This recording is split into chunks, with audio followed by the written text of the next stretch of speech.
Bonjour Emma, merci d'être avec nous encore Bonjour. aujourd'hui. Emma Donada qui est journaliste pour le site Check News. Check News que vous retrouvez bien entendu sur le site lui-même, checknews.fr, ou encore dans Libération et 3 fois par semaine dans nos locaux, les locaux de M comme Maïtena sur RMC. Alors Emma, vous avez reçu beaucoup de questions sur le nombre de blessés graves depuis le début du mouvement des Gilets jaunes il y a 2 mois. Et aujourd'hui, on va faire le point. Oui, alors on décompte 93 blessés graves par la police et une personne âgée tuée par une grenade depuis le début du mouvement, le 17 novembre. Il s'agit de manifestants, mais aussi parfois de journalistes ou de simples passants même. Oui. Rien que samedi dernier, pour l'acte 9 des Gilets jaunes, 12 personnes ont été blessées, dont 9 à la tête. En général, c'était par un tir de lanceur de balles de défense ou de LBD pour faire plus court. À Bordeaux, par exemple, un homme a été placé en coma artificiel après avoir reçu un tir de LBD alors qu'il était de dos. C'est des chiffres officiels, les chiffres que tu nous donnes là ? Alors non, en fait, on a contacté le ministère de l'Intérieur, mais il n'a pas été capable de nous donner un bilan précis avec les circonstances dans lesquelles les personnes avaient été blessées. Avant l'acte 9 des Gilets jaunes, il nous avait seulement indiqué qu'une cinquantaine de manifestants avaient été blessés gravement, mais sans plus de détails.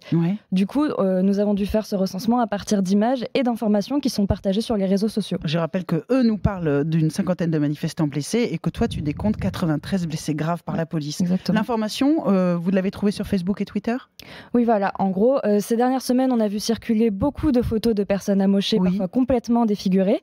Mais aussi, on s'est aussi appuyé pour faire ce décompte sur le recensement du site Désarmons-les, un collectif qui est actif depuis 2012, et les signalements du journaliste David Dufresne sur Twitter.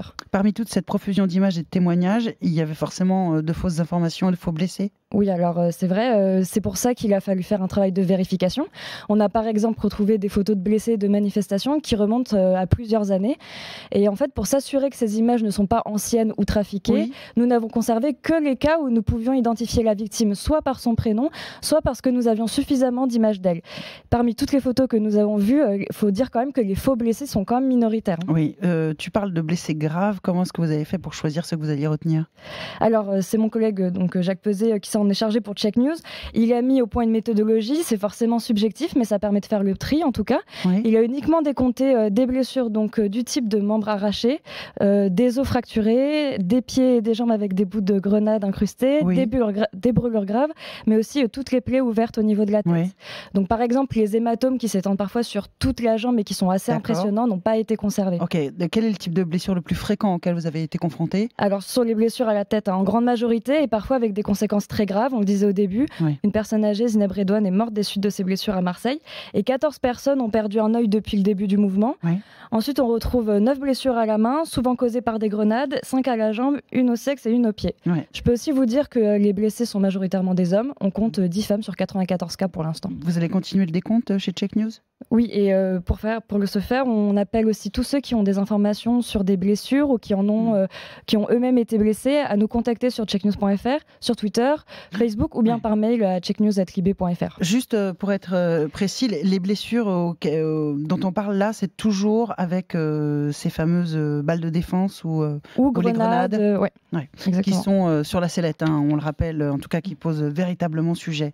N'hésitez pas, checknews@libé.fr pour vos questions. Je résume, il n'existe pas de décompte officiel précis des blessés graves chez les Gilets jaunes du fait des actions de la police, mais grâce aux informations disponibles sur les réseaux sociaux et en vérifiant ces informations, il a été possible de comptabiliser 93 blessés graves, dont 14 qui ont perdu un œil.